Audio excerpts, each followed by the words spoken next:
We often talk about digitalisation as a wave of change sweeping through society. And we can take that metaphor to think a little bit about how we can build a framework to describe what that looks like, to help us think about the digital divide, digital exclusion, and how we might help people be more digitally included. This is a framework we've kind of been developing in DIGI-INCLUSION and kind of building on, and it's an evolving thing and will continue to evolve through the project. But we talk about people who are digitally empowered, who are surfing the wave of digitalisation. It carries them forward, it buoys them up, it provides them with support and a driving force forward into the future. They are able to steer themselves in terms of where they want to go. Life is good. People left behind this wave who didn't manage to get on it and can't now climb up the back of it either. And they are treated as being digitally excluded. They're sinking into the water behind the wave, they can't catch up.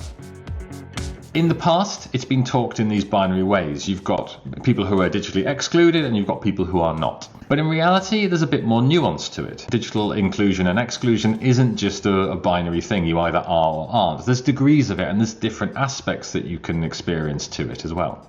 And so we see there are people at different points on this wave. There are people who are digitally vulnerable, who are not completely excluded, but they're struggling or they're at risk of becoming excluded, particularly as the wave moves on. There's people who we could describe as digitally challenged, where they're involved in the digital world, but as new things come along, they don't necessarily keep on top of them. They don't have the skills to keep up to date themselves with the new things that are coming along. So as the wave moves forwards, they may slip off the back of it even further.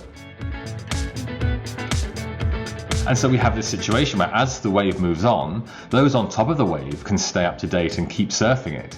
But those who are a little bit challenged with digital or a little bit vulnerable digitally might fall off the back of the wave and slowly move towards becoming newly excluded people. And that's the real risk, those new exclusions we create as this wave of digitalisation sweeps through.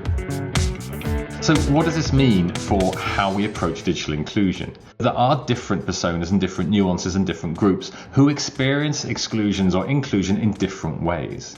And traditionally, we've looked at this sort of digital exclusion zone as being anyone who's completely excluded. So we need to kind of rethink where we put those lines and how we view the notion of digital exclusion versus digital inclusion. And it's not a binary thing. And in some respects, we can start to use different terminology potentially to help us with this.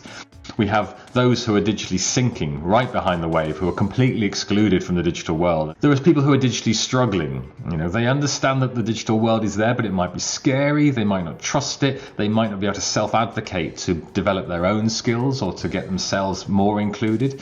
So they touch on the digital world. They do use things that they absolutely have to, but they perhaps don't like it or don't feel confident about it and certainly don't get big value from it. There are those who are surviving digitally, who probably are a big portion of the population. They have smartphones, they can video call their friends and their family, they can do things at work, they can manage their online banking. But as new things come along, they're not confident about that maybe. They're not able to build up the new skills or keep up with what's happening.